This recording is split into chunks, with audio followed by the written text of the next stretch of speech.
wax ni ministre anam waaye danaa ñëw mais xool naa ci ñett ñoo xam ne jàpp naa ni dinañ ma mën a permettre ma mën a saytu waxtaan ak procureur généraux yi waxaan naa nag procureur yi de cour d'appel yi ak président de juridiction yi waxtaan ak ñëpp ñi nga xam ne ñi ak avocat généraux yi ñoom ñoo yore justice bi mais tam dem ci lieu de détention yi waxtaan ak ñi nga xam ne ñoom la yoon teg seen loxo wax déglu leen am na sax yoon woo xam ne Ndar macha allah dañu ànd ñun ñëpp procureur général avocat général président de la cour premier président de la cour yëpp dafa ànd ak ñun ñu toog ko ci guddi di leen déglu ma taxaw nag ne dama bëgg a teg benn kuréel bu nga xam ne dañuy waxtaan ci taxawal benn plan d'urgence pour les alternatives bu boobaa danaa ci woo procureur généraux yi woo ci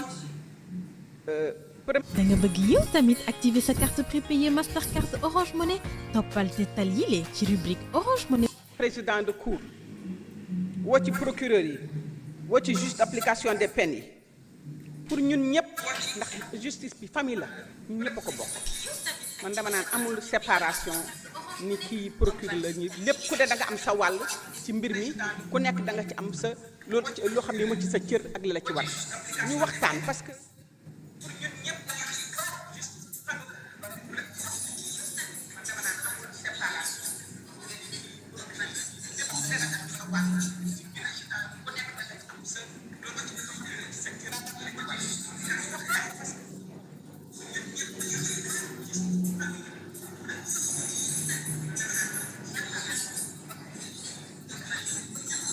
pare nañu dans toutes les régions dans tous les départements bu ñu xamee ne dañu atte nit te ni ko kii dañ ko teg travail au bénéfice de la société ñu mën ko fekk ne am nañu lu ñu signé ak ñoom ànd ak ñoom ñu mën leen fa yóbbu liggéey boobu itam dañ koy def yénnee naa lettre gouverneur yëpp pour ñu identifier ay institutions ci seen ay dégg nga région ak ci seen ay département ñëpp institutions yi nga xam ne organisation yoo xam ne mën nañu jël ay détenus ñu waxtaan ak ñoom ba naka la ñuy tëralee loolu awale ko ci yoon bu paree nag ñu xool tamit ci détention yi naka la ñu mën a toppee loi bi parce que am na ci lu bari loo xam ne di bu ñu ko defee rek dinañu yombal nekk ni nit ñi ci prison bi te dañu wàññi itam ñi ci prison bi dëgg la ni ñi ngi tabax ay prison am na yoo xam ne yii ay lieux de détention yoo xam ne taxawal nañ ko ñu ngi koy liggéey xam nga ne lubal yu rëy ci amoon mais nag ñu ngi koy leeral ngir prison de Sébikotane bi nga xam ne ñu ngi wax ñu dañ ko defaraat prison de Diamniadio am na fa ay jafe-jafe wax ngeen ko prison wu Kolda dinañ ci jóg ci lu gaaw a gaaw waxoon naa leen ko ci commission bi te dinañ ko def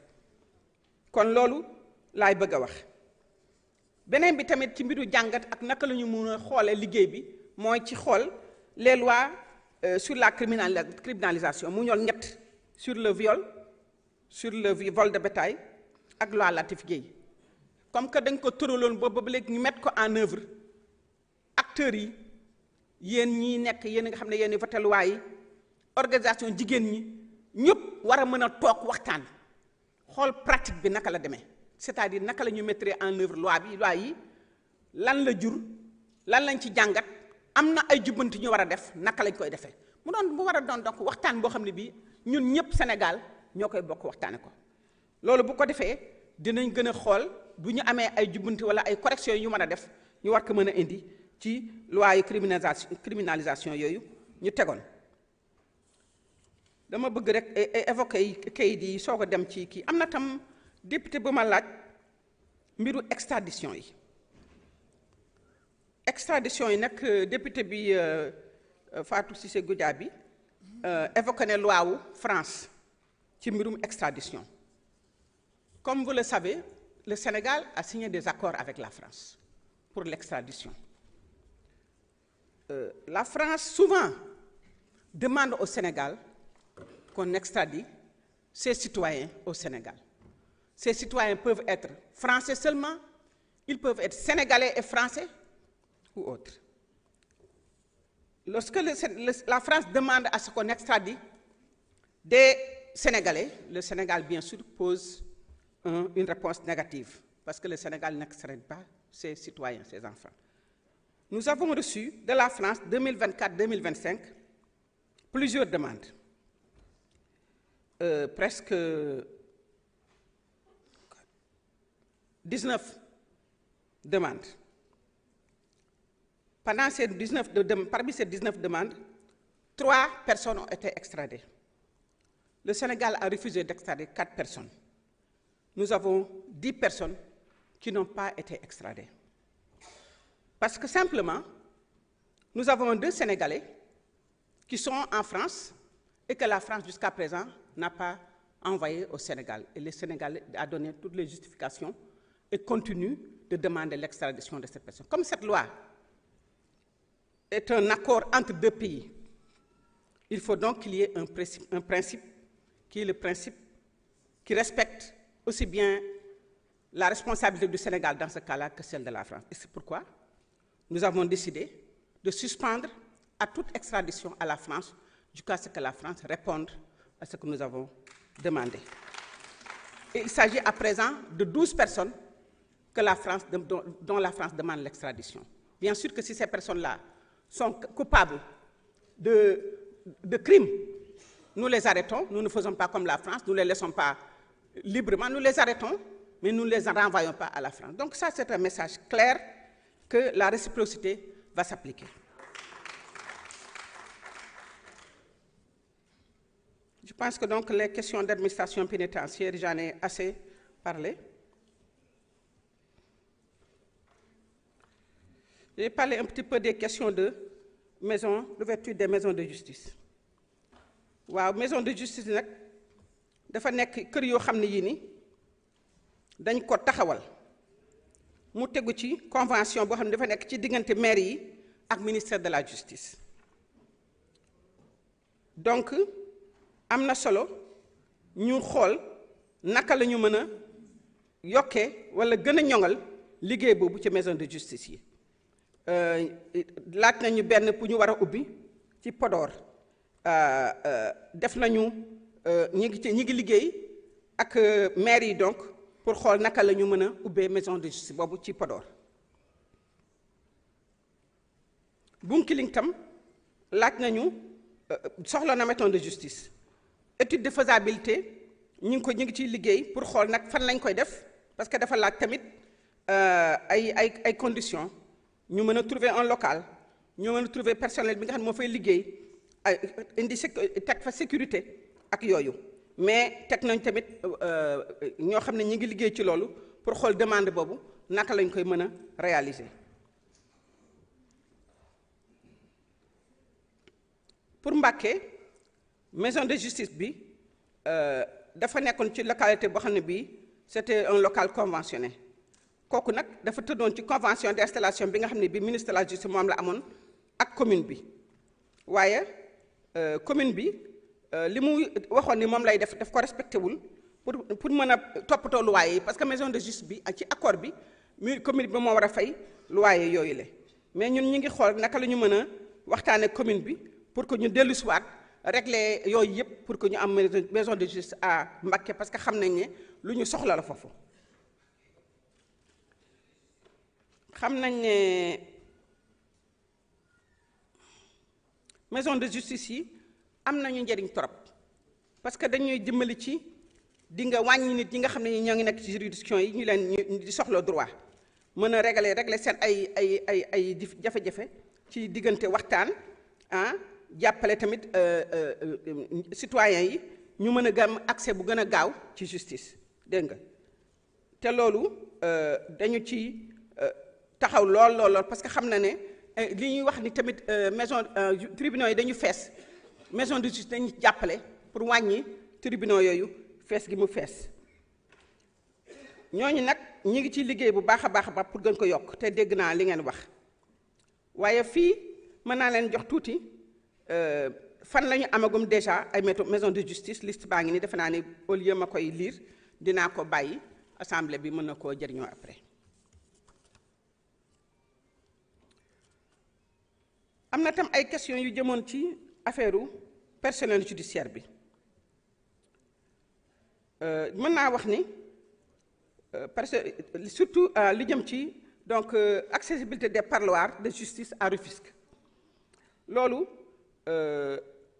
amoon na benn courrier bu ñu yónnee woon le 30 avril 2025 yónnee woon ko ministre des transports pour mu jàppale ñu ci mën a fexe ba donc waa Tëngéej mën a am transport bu leen di yóbbu au moins ñaari minibus yu leen di mën a yóbbu ñu mën a dem di def la kii seen transport pour mën a dem ci kii parce que Tëngéej xam ngeen ne dafa xat moo tax amuñu woon espace bu ñu ko tabaxee mais loolu dinañ ci continuer ak ministère des transports pour mën a fàcc loolu.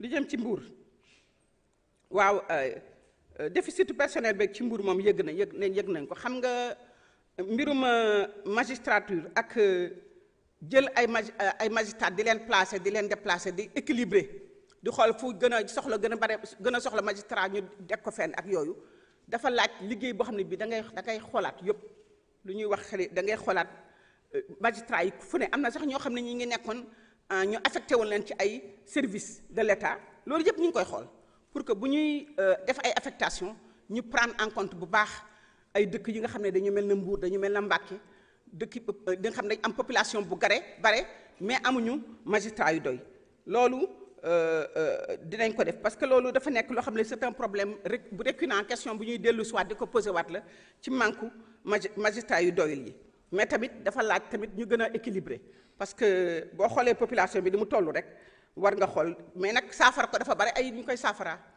formation bi ak yokk nombre magistrats yi dana ci bokk déjà léegi 35 magistrats moo ñooy gradué ñooy génn di dugg dans le secteur mais dinañ ñi ngi jéem a sax ndax mënuñu yokk nombre boobu fii ak déwén pour que ñu gën a mën a yokk le nombre de parce que xam nañ ne bari dañu Sénégal xale yu xam ne jàng nañu droit am nañu seen lijaasa te mën nañu duggal ci école magistrature yi gën a yokk population magistrat kooku tam dafa bokk ci politique de création d'emploi bi nga xam ne ñu ngi liggéey kon nag loolu lu ñu jël en compte.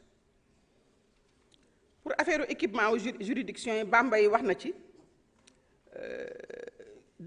am na lu ñu prévoir ci budget bi aussi ONRAC mi nga xam ne mi tamit dafay nekk kuréel gu nga xam ne mi ngi nekk ci ministère bi di dajalewaat yi nga xam ne ñu ngi ko nangu sàccoon ko ak yooyu wala mu nekk ci criminalité financière wala yoo xam ne dañ ko jëlaat ñu ngi liggéey ak ñoom pour xool naka la ñu mën a jàppale tam ci matériel boobu ñu mën koo placer ci fi nga xam ne fii mi ngi mel na dëkk yu mel na Bambey soxla équipement soxla tam appui institutionnel pour que ñu ma xool naka la ñu mën a daal mobiliser moyens ci budget bi mais tamit ci yeneen source pour régler loolu.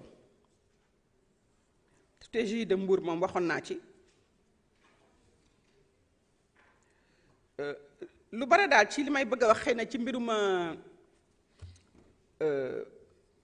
équilibré yokk tuuti xoolaat profil yi gën a dëgëral magistrat yi ci fi ñu war a nekk kooku conseil supérieur de la magistrature dañ ci liggéey moo koy mën a régler parce que magistrat mënoo ko affecté tant que jàllul ci conseil supérieur de la magistrature loolu loi moo ko tëral moo tax bu ñu defee conseil incha allahu rabbi defe naa ni dina am lu bare loo xam ne dinañ ko mën a régler ci li ñuy wax ci affaire ay jamono yoo xam ne dañu amul woon ay kuréel yoo xam ne yi ak ay dëkk yoo xam ne amuñu magistrat yu doy xam nga dafa am problème yoo xam ne dañu nekk ay problème structurel ay problème endémique yu diis yoo xam ne dañ ko fi fekk ñu koy jéem a corriger nag ndànk-ndànk mais de ko def avec rigueur ba nga xam ne bu ñu ko defee tam dafay toog dans le temps loolu bokk na ci mbirum magistrat yi ñuy affecté ci fi ñu war a dem. palais de justice de Sédhiou ni ma ko waxee ci commission bi rek la direction des constructions bi nga xam ne léegi dañ ko yóbbu au ministère des infrastructures ci décret bi nga xam ne décret du 6 septembre 2025 moom mooy toppatoo léegi mbirum construction mais nag ñi ngi liggéey ak ñun parce que saa yu bëgg a def dara wax dëgg yàlla danaa ko wax ministre bi daf ñuy contacter ñu jox ko suñu xalaat ni ko donc yi ngeen di wax yépp ci affaire construction yeeg infrastructure yi ñu ngi koy passé ñu ngi koy jàllale ci ministère des infrastructures pour mu topp tamit projet bi nga xam ne moo doon projet infrastructurel bi nga xam ne moom la ñu tegoon ci ministère bi ñu mën ko moo yore budget bi waaye nag am nañ ci ba tey suñu xalaat te questions yi dañ ko ci dugalaale. même chose pour Bounkiling département de Bounkiling pour affaire donc aussi infrastructure pour bi nga xam ne bi moom la ñu waroon def tamit. ñu ngi def effort vraiment pour xoolaat la carte judiciaire te Bounkiling bokk na ci dëkk yi nga xam ne yi bu ñu xoolaatee carte judiciaire bi c'est-à-dire xool fi nga xam ne fii am na manquement pour am maison de justice wala structure judiciaire bokk na ci yi nga xam ne yi dafay am dinañ ko jox importance bu wat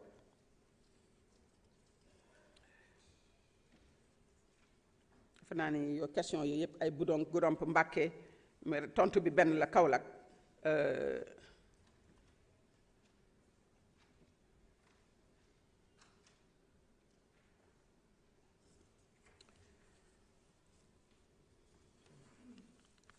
ma ñëw ci nag affaire civile yi wax nag ñu bare wax nañu affaire audience foraine yi muy lu am solo ndax dëkk boo xam ne bii da nga bëgg a nekk démocratie nga war nga xool sa doomu réew képp ku fi juddoo képp ku fi dëkk di sénégalais nga am këyitu juddu nga am këyit bu lay permettre lépp lu xam ne sa droit la en tant que citoyen nga mën ko remplir. kon bu amee ñoo xam ne ñii dañu nekk ñi ñu dundal laago te amuñu këyit kooku discrimination la boo xam ne dañu ko war a corriger ci lu gaaw a gaaw mais am na tamit ñoo xam ne ñu nekk ci ay zones yu reculées te yéen ñu bare souligné nañ ko loolu tamit dafa nekk loo xam ne ñi ci taxaw surtout xale yi nga xam ne dañu war a jàngi te jàpp naa ni loolu ñun dafa bokk tam ci li joxe justice ndax la justice rek répression mais jox nit ñi seen ay droits surtout ñu am documentation këyit yi leen di permettre ñu am accès ci justice ñu am accès tamit ci ay services yi nga xam ne état moo koy joxe ci citoyens yi ci loolu nag tamit bien sûr que lépp loo xam ne lii nii dafa nekk lu jëm ci jubadi ak luubal koo xam ni ki dëkkaloo Sénégal doo sénégalais ngay jéem a am këyitu sénégalais kooku danañ ci taxaw ndax du doon loo xam ne lii nii dañ koy tànqamlu te yoon bi nga xam ne mooy yoon bi gën a gaaw ci loolu mooy digitalisation te ñi ngi ci liggéey bu baax a baax a baax am na yaakaar ni année prochaine incha allah en 2026 procédure yu bare dinañu gën a ñoŋ parce que digitalisation bu ñu ko gënee dëgëral rek ci ministère bi te ministère bi nag mooy ministère bi gën a avancé jàpp naa ci état du gouvernement bi ci mbirum digitalisation bu ko defee procédure yi dafay daal di indi traçabilité dafay indi transparence képp koo xam ne kii doo sénégalais boo ko bëggee am dina ko gën a mën a feeñal bu baax a baax a baax mais itam dina gën a gaawal service bi ba nga xam ne nit fu mu mënti nekk mën a utiliser technologie pour am accès ci li nga xam ne lii moom la soxla.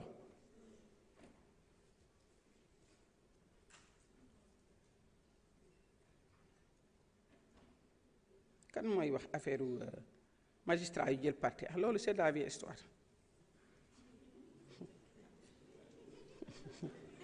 C'est SAR xanaa plein pour les étrangers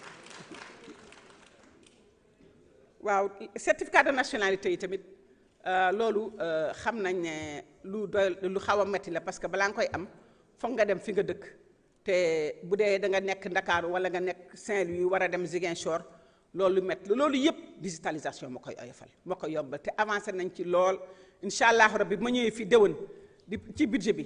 dinaa leen ci rendre compte loolu man maa leen ko promettre dinañ gis avancé yu ñu ci def yi ba nga xam ne dina wàññi bu baax a baax jafe-jafe yi ci loolu.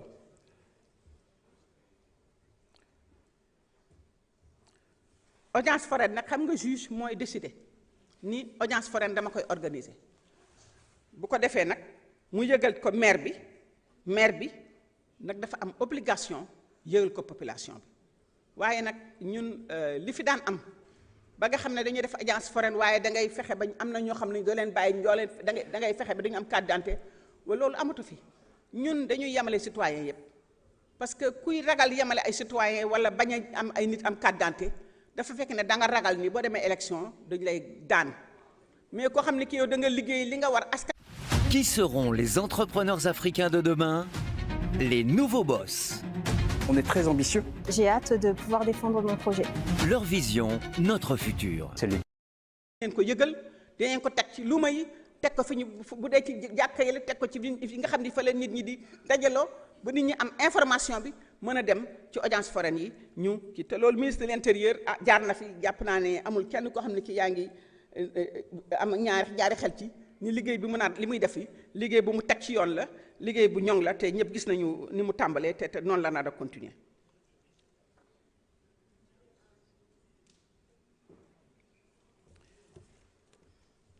mbiru protection sociale ak mbiru mineur yi lii moom lu ñu soxal la te moo tax budget bi dañ ci yokk bu baax a baax budget wu protection sociale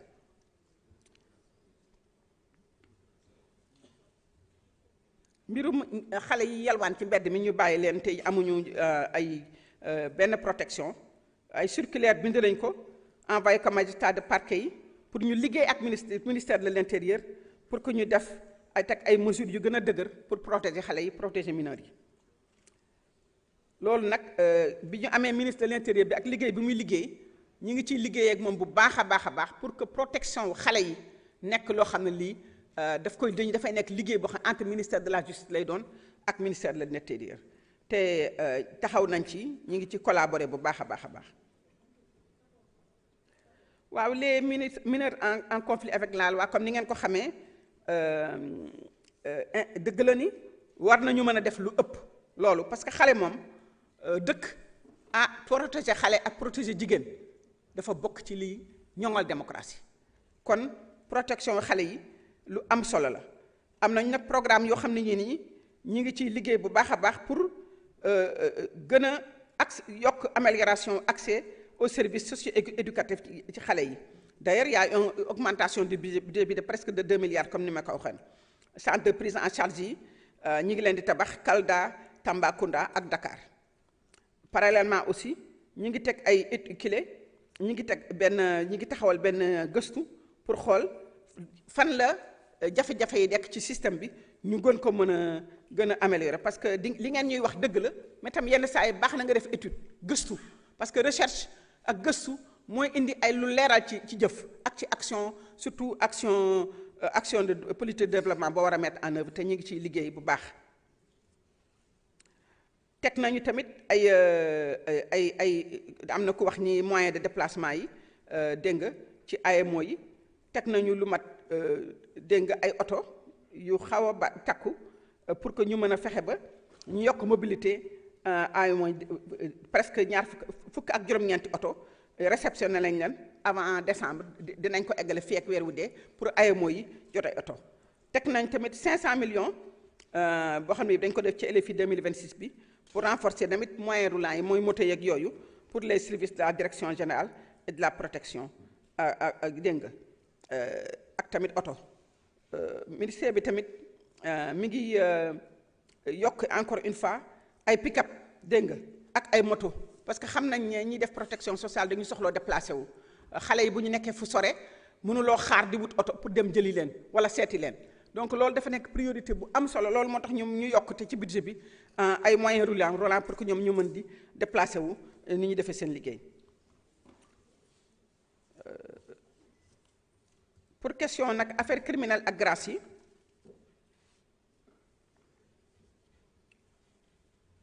waxoon naa ci mbiru détenu yi ni modification du code de procédure pénale bi ñu ngi ciy liggéey. pour fexe ba bu ñu waxtaanee suñu waxtaan boobu ñu xool longue détention yi yëpp naka lañ koy régler ñu ngi waxtaan affaire yu am na ñu bari ñu laajte affaire yu bracelet électronique yi bracelet électronique dëgg la ni am na ñu luubal xaalis ñu jox leen ñu takkal leen ci mais tam am na ñu xam ne ñi tam takkal nañ leen ci te sur toute catégorie confondue mais dinañ ko yokk parce que ñu ngi koy évaluer te bokk na ci solution yi nga xam ne yi ñu ngi ko bëgg a trouver pour que longue détention yi ñu bracelet électronique yi ñu yokk nit ñi ni ñu ko amee bi ma demee ci prison des femmes ñu ci bare bi ñu jëlee parole dañu wax ni nañ ñu takkal bracelet te xam nañu jigéen ñi surtout yaay yi yore ay doom yore njaboot ñu tëye la fekk na tonti nga yoroon la da nga amee bor boo ñibbee sa kër ñu takkal bracelet électronique nga mën a yokk sa activité économique mën a fay sa bor boobu mën a toog ci sa njaboot kon loolu dañ ci taxaw ci lu gaaw a fexe ba bracelet électronique ñu mettre ko à la disposition des populations des personnes vulnérables te ñi nga xam ne ñi li ñu def li mën na ñuy baat seen kër ñu mën a continuer seen kile donc loolu muy jigéen di góor nag waaw mais les hommes bien sûr quand xam nga dañ na waaw déedéet waxuma jigéen ñi rek waaw dama joxe exemple mais waxuma jigéen ñi rek parce que bu ñuy wax loi waaye dama ne sa waay man waxuma loolu de voilà ñëpp a ngi tàccu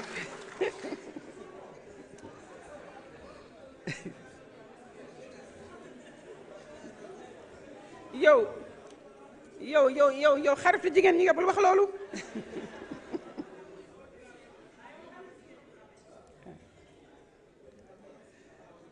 dama ma des combien de temps 2 minutes ok dama bëggoon rek dellu si waat tuuti ci mbirum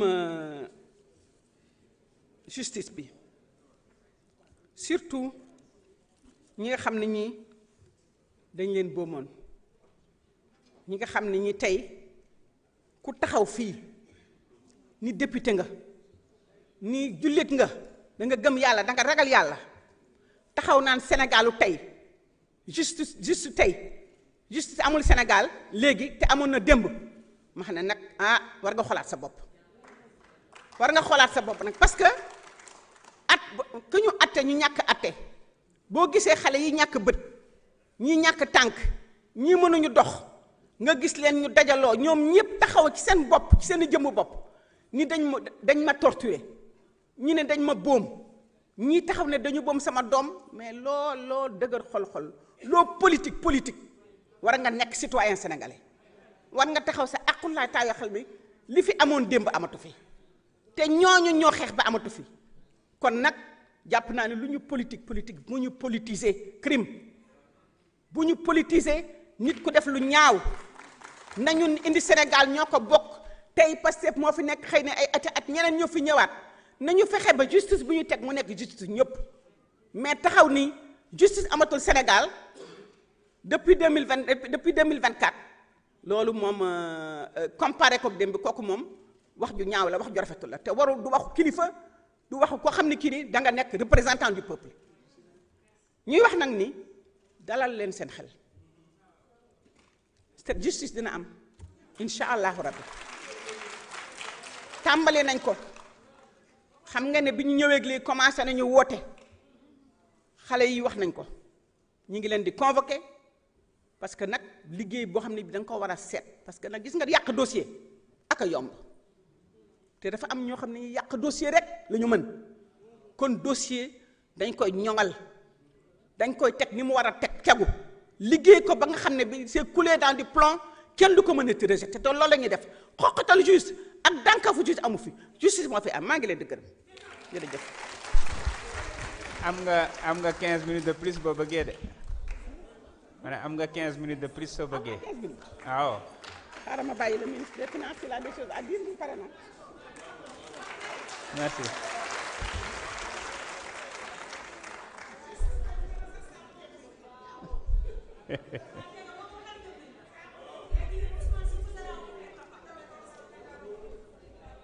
jërë ngeen jëf.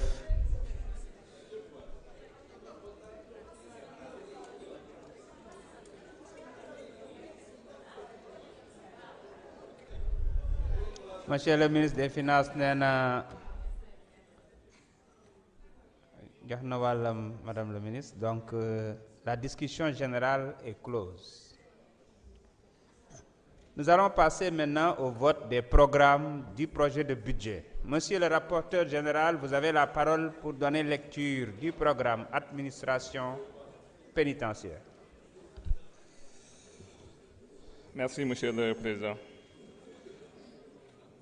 Section 34, ministère de la Justice. Programme administration pénitentiaire. Dépenses de personnel. 13 564 832 000 en AI et en CP. Acquisition de biens et services. 8 746 193 847 en AI et en CP. Transfert courant. S'il vous plaît, chers collègues. 1 890 millions en AI et en CP. Investissement exécuté par l'État. 6 945 millions en AI. 6 715 500 000 en CP. Total programme administration pénitentiaire. 31 146 25 847 en AI. 30 916 525 847 en CP. Merci beaucoup. Je mets au voie le programme administration pénitentiaire. Le vote démarre.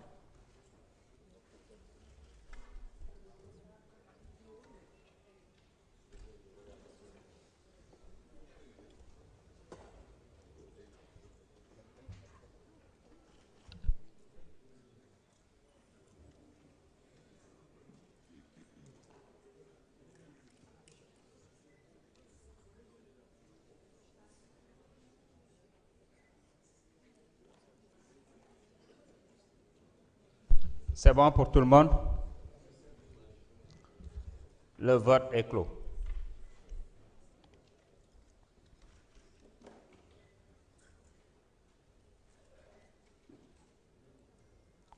Sur 165, nous avons enregistré 124 votants, dont 11 par procuration, pour 118, contre 0, abstention 6. L'Assemblée a adopté. Monsieur le rapporteur, pour le deuxième programme. Programme Bonne gouvernance et droits humains. Dépenses de personnel. 400 750 000 en AINCP. Acquisition de biens et services. 326 78 404 en AINCP. Transfert courant. 312 48 310 en AINCP. Total programme Bonne gouvernance et droits humains. 1 38 876 714 en AINCP. Merci beaucoup. Je mets au voix le programme Bonne gouvernance et droits humains. Le vote démarre.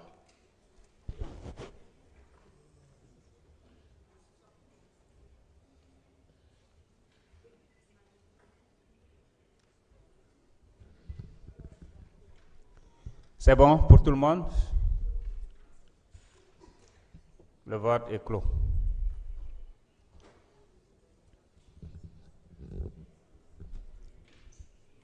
Sur 165, nous avons enregistré 127 votants, dont 11 par délégation de vote. Pour 121, contre 0, abstention 6, l'Assemblée a adopté. Monsieur le rapporteur, pour le troisième programme.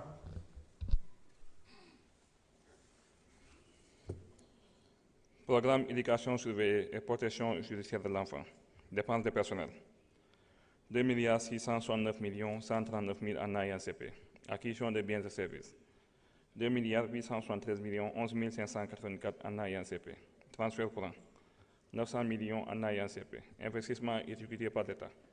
1 705 380 000 en AINCP. Total programme éducation surveillée et protection judiciaire de l'enfant. 8 147 530 584 en AINCP. Merci. Je mets au voix le programme éducation surveillée et protection judiciaire de l'enfant. Le vote démarre.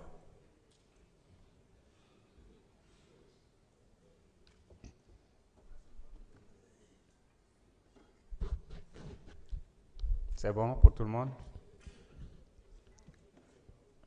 Le vote est clos.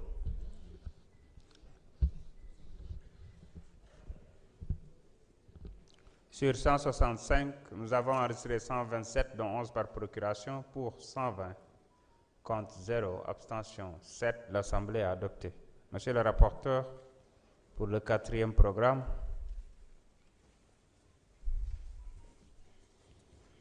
Programme justice judiciaire. Dépenses de personnel. 18 346 282 000 en AINCP. Acquisition des biens et services. 3 413 189 685 en AINCP.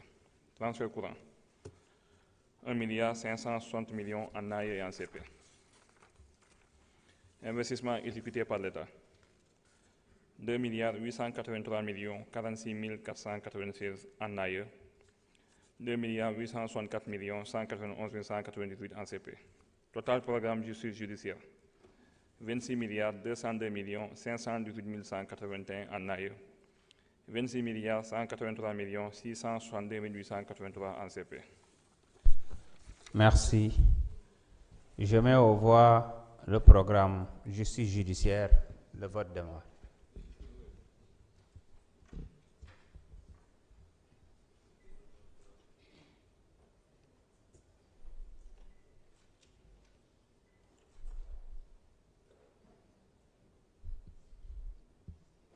C'est bon pour tout le monde? Le vote est terminé.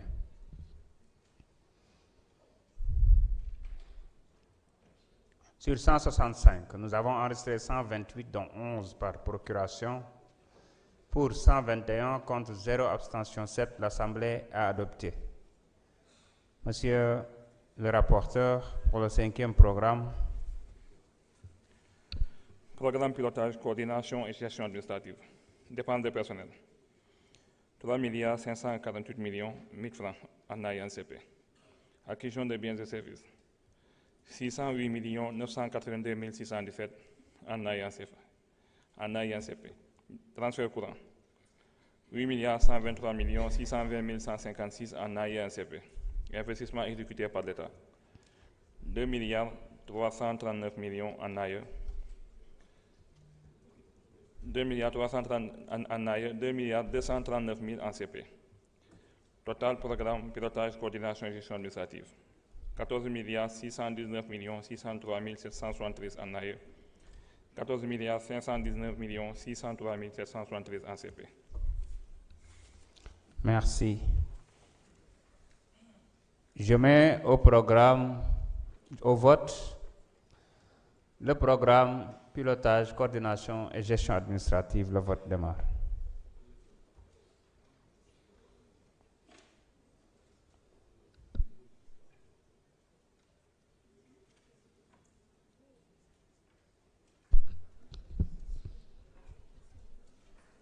C'est bon pour tout le monde? Le vote est clos.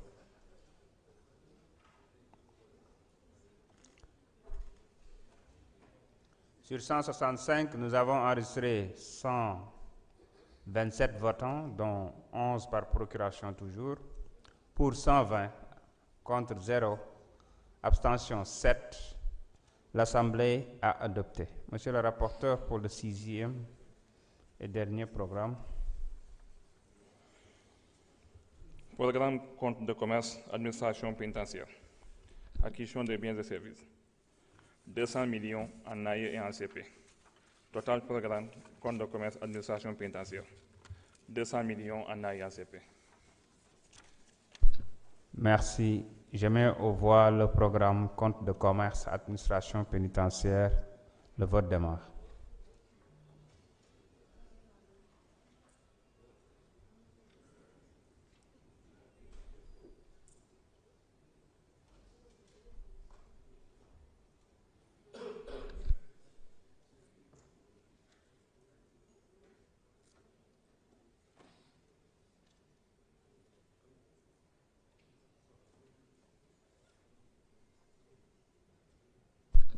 C'est bon pour tout le monde? Le vote est clos.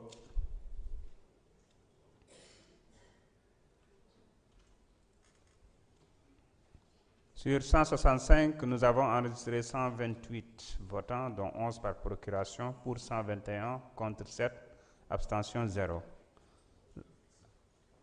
Abstention 7 contre 0. L'Assemblée a adopté, monsieur le rapporteur, pour le total dotation ministère de la Justice. Total dotation ministère de la Justice. 81 354 555 099 en AIE. 81 6 199 801 en CP. Merci. Je mets au voix le total dotation ministère de la Justice. Le vote démarre.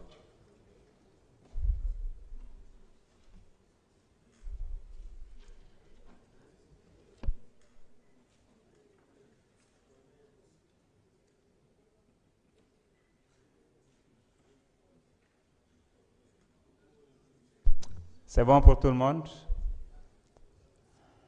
Le vote est clos.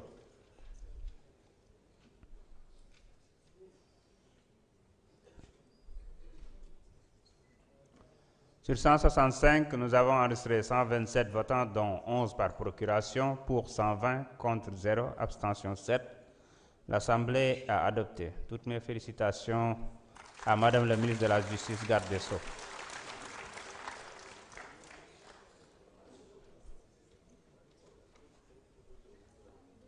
Mes chers collègues,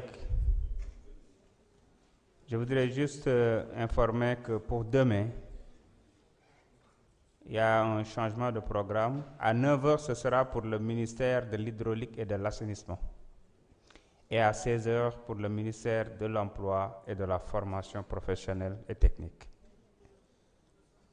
Chers collègues, l'ordre du jour étant épuisé, je propose à l'Assemblée de lever la séance et de reprendre nos travaux à 16h30 avec le ministère de l'Éducation nationale.